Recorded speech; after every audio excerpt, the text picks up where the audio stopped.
Self सालहीन, खास तौर से इब्ने मसूद रजी अल्लाह ताला अन्हु और आपके शागिर्द अब्दुल्लाह बिन मसूद सहाबी और आपके जो शागिर्द हैं, वो लोग इस बात को नापसंद करते थे कि तावीज लटकाया जाए, चाहे कुरान से हो या गैर कुरान से। यानी कुरानी तावीज भी नहीं लटकाया जाएगा और गैर कुरानी तावीज तो लटकाया ही नहीं जाएगा।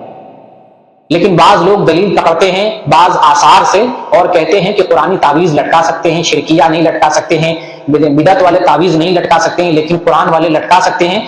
जो सही बात यह है कि कुरान का जो तावीज है वो भी नहीं लटका सकते। तो उसकी वजह क्या है कि रसूलुल्लाह सल्लल्लाहु अलैहि वसल्लम ने हर किस्म के तावीज से हमें मना फरमाया है। ये कौल भी देखें, ये क्या कहते हैं अब्दुल्लाह बिन मसूद रज़ियल्लाहु ताला अन्हु के बारे में कि ये और इनके शागिर्द कुरान और गैर कुरान हर किस्म के तावीज को नापसंद करते थे।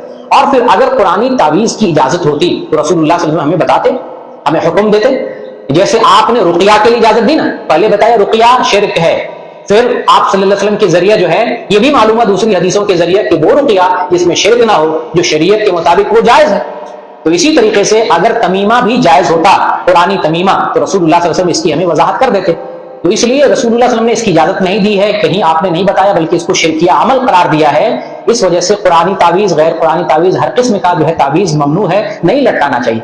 और फिर ये जादू से मुशाबहत इख्तियार करता है, जैसे जादू, कागज में जादू करते हैं, धागे में जादू करते हैं, तावीज में जादू करते हैं, तो ये एक तरह से ताल्लुक और निस्बत बनती है जादू से।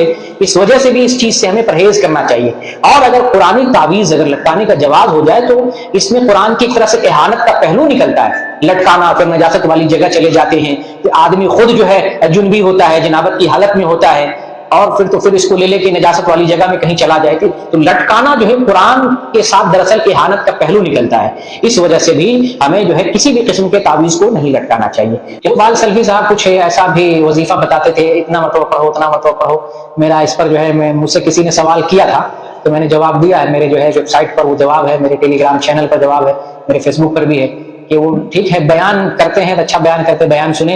रुकिया अगर बताएं इकबाल सल्फी या जो रुकिया करने वाला आदमी अगर कोई रुकिया अगर करे तो उस पर 100% यकीन नहीं करें, किसी आलिम से दिखवाएं, क्योंकि रुकिया जो करने लग जाते हैं तो फिर वो मिक्सिंग करने लगते हैं। तो उसमें भी बहुत सारी जगह पे वो कहते हैं कि उसको इतनी मरतबा पढ़ो, जबकि शरीयत में उसके ताल्लुक से जिक्र नहीं कितनी मरतबा पढ़ो, लेकिन वो अपनी तरफ से वो कहते हैं कि इतनी मरतबा पढ़ो। और ये पाकिस्तान में हाँ मैं बहुत सारे आलिमों को देखता हूँ कि इतनी मरतबा पढ़ो, अपनी तरफ से कहते रहते हैं। तो ये साबित नहीं